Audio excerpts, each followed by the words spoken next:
Selamat pagi, selamat berjumpa kembali. Pada hari ini kita lanjut pertemuan keempat ini tentang atom dan sistem periodik. Pertemuan keempat ini kita berbicara tentang sistem periodik. Di sini ada 5 tujuan pembelajaran yang harus dicapai. Yang pertama, menjelaskan perkembangan sistem periodik unsur. Yang kedua, menjelaskan tentang golongan dan periode dalam tabel periodik unsur. Yang ketiga, menjelaskan tentang sifat-sifat periodikan unsur. 4. Menjelaskan tentang bentuk molekul dan menentukan tipe molekul. Yang kelima, menjelaskan tentang teori hibridisasi, gaya antar molekul dan ikatan hidrogen. Kita lihat yang pertama tentang perkembangan sistem periodik unsur. Yang pertama, dari ahli kimia Arab dan Persia, mereka mengelompokkan unsur-unsur menjadi dua bagian, yaitu unsur logam dan unsur non-logam. Saat itu, unsur logam yang dikenal hanya 16 unsur dan 7 unsur non-logam. Jadi dasar yang mereka gunakan adalah sifat logam dan non-logam. Yang kedua, Anthony Lavoisier mengelompokkan unsur-unsur berdasarkan sifat kimia unsur. Sifat kimia unsur terdiri dari gas, logam, non-logam, tanah. Kekurangan dari Lavoisier adalah tidak semua unsur dimasukkan ke dalam tabel dan unsur-unsur dalam golongan yang sama tidak memiliki sifat kimia sama.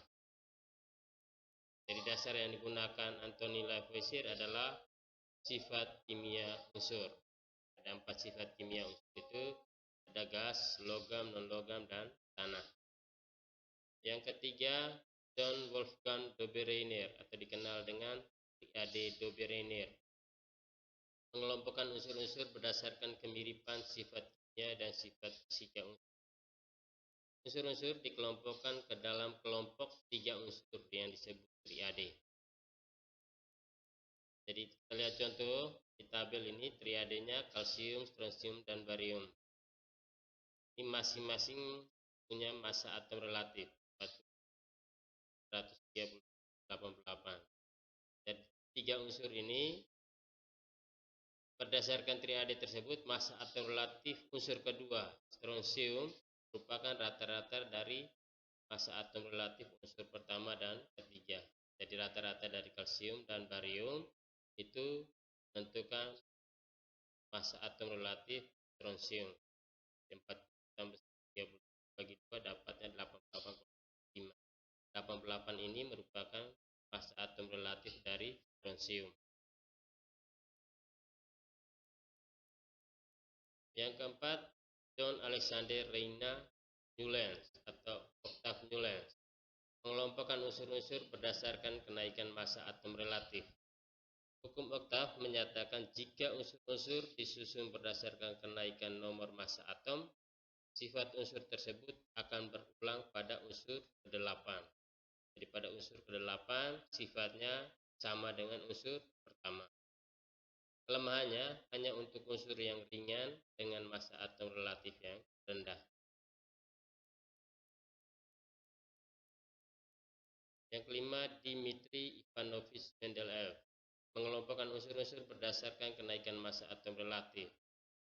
Kelemahannya, penempatan unsur tidak sesuai dengan kenaikan massa atom relatifnya, karena penempatan unsur mempertahankan kemiripan sifat unsur dalam satu golongan.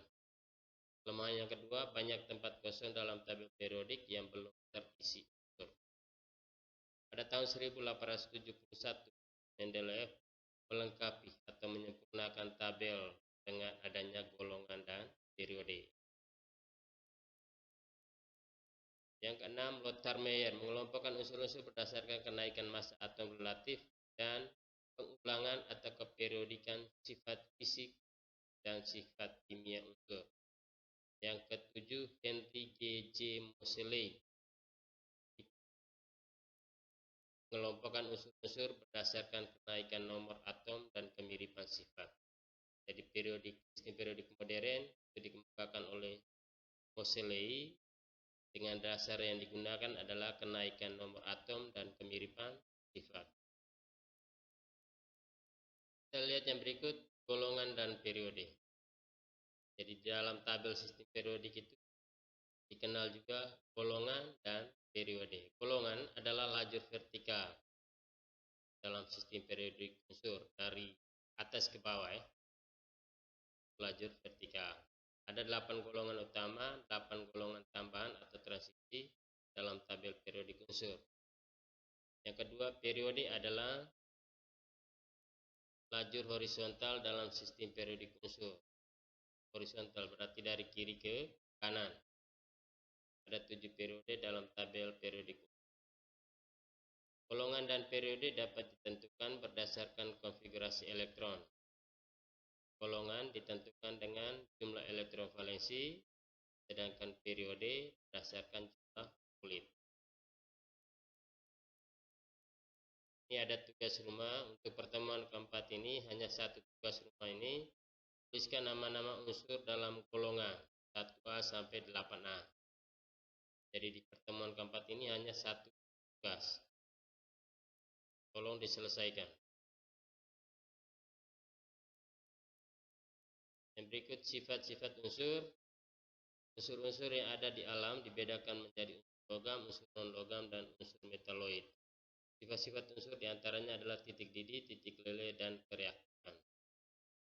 Sifat-sifat keperiodikan unsur. Sifat periodik adalah sifat-sifat unsur yang berubah secara beraturan seiring dengan pertambahan atomnya. Sifat-sifat yang tergolong sifat periodik yaitu jari-jari atom, energi ionisasi, afinitas elektron, dan keelektronegatifan, serta logam dan non-logam. Kita lihat satu persatu. Keperiodikan unsur. Kita lihat satu persatu. Yang pertama, jari-jari atom. Merupakan jarak dari inti atom sampai kulit atom yang ditempati elektron terluar. Jarak antara satu lintasan dengan lintasan yang lain. Jarak dari satu elektron dengan elektron yang lain, yang dinamakan jari-jari atom. Dalam satu golongan dari atas ke bawah, jari-jari atom semakin besar. Dalam satu periode dari kiri ke kanan, jari-jari atom semakin kecil. Yang kedua, energi ionisasi. Merupakan energi minimum yang diperlukan atom untuk melepaskan elektron. Energi ionisasi merupakan ukuran tidaknya suatu atom melepaskan elektron untuk membentuk ion positif dan menangkap elektron untuk membentuk ion negatif. Dalam satu golongan dari atas ke bawah, energi ionisasi semakin berkurang, semakin kecil. Dalam satu periode dari kiri ke kanan, energi ionisasi semakin bertambah atau besar.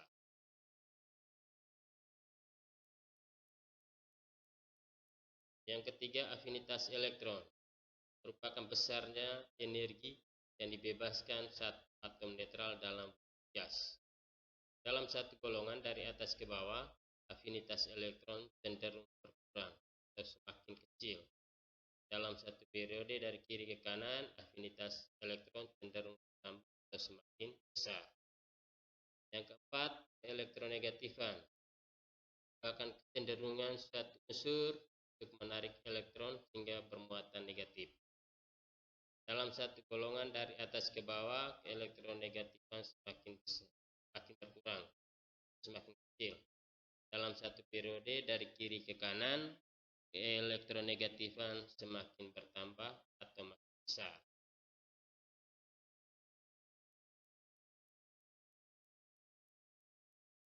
Yang kelima, logam dan non-logam. Unsur-unsur yang makin mudah melepaskan elektron, makin kuat sifat logamnya. Unsur-unsur yang makin kuat menarik elektron, maka makin kuat sifat non-logam. Jadi logam dan non-logam, kalau makin mudah melepas elektron berarti logamnya kuat. Kalau unsur yang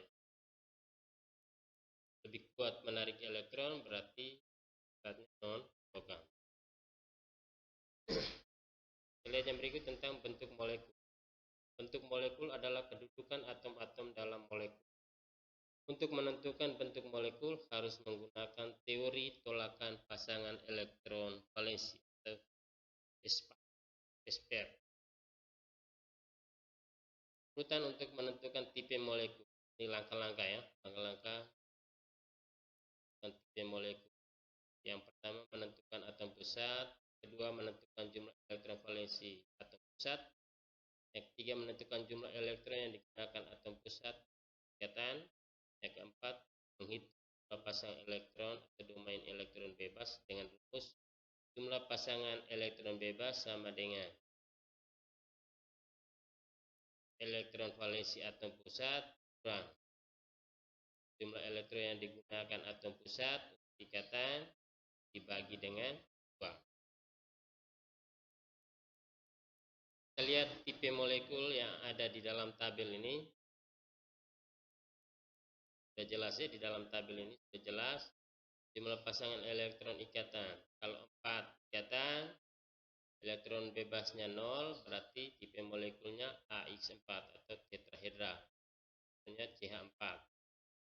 Kalau pasangan elektron ikatannya 5, elektron bebasnya 0, berarti AX5 di piramida trigonal. Bentuk molekulnya contohnya PCl5. Kalau pasangan elektron ikatannya 6, pasangan elektron bebasnya 0, berarti AX6. Ini bentuk molekulnya tetrahedral SF6. Dan seterusnya sampai pasangan elektron ikatan 5, elektron bebasnya 1. Tipe molekulnya AX5E, bentuk molekulnya piramida sisi 4. Contohnya IF5. Jadi sudah ada di dalam tabel ini, tinggal nanti kalau tatap muka Pak Guru bisa kasih 1-2 soal, kita bisa selesaikan. Yang berikut teori hibridisasi. Dasar dari teori hibridisasi adalah pembastaran orbital atom-atom yang terlibat dalam ikatan. Macam-macam tipe hibridisasi. Ini ada di dalam tabel ini. Ada dibaca. SP bentuk orbital hibridanya linear. SP2 trigonal datar, SP3 tetrahedra, dan seterusnya sampai D2 SP3 tetrahedra. Ini macam-macam tipe hibridisasi.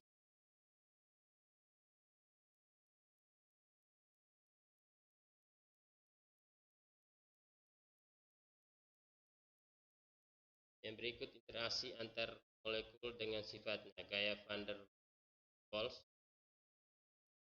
Gaya London adalah gaya yang terjadi antar molekul nonpolar. Gaya antar dipol adalah gaya tarik-menarik antar molekul polar. Yang terakhir, ikatan hidrogen. Ikatan hidrogen adalah ikatan yang terjadi antar atom hidrogen dan atom yang punya elektron negatif. Misalnya klorin, oksigen, dan nitrogen.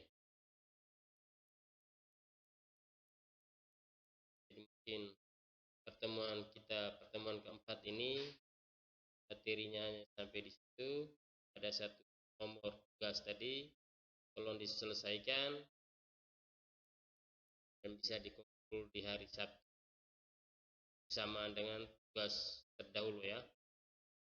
Ada yang sudah foto kirim lewat WA, tapi Pak Guru harus dalam tulis, harus dikumpulkan bukunya. Sekian itu saja dari pertemuan keempat ini. Sekian dan terima kasih. Salam sehat untukmu semua. Selamat siang.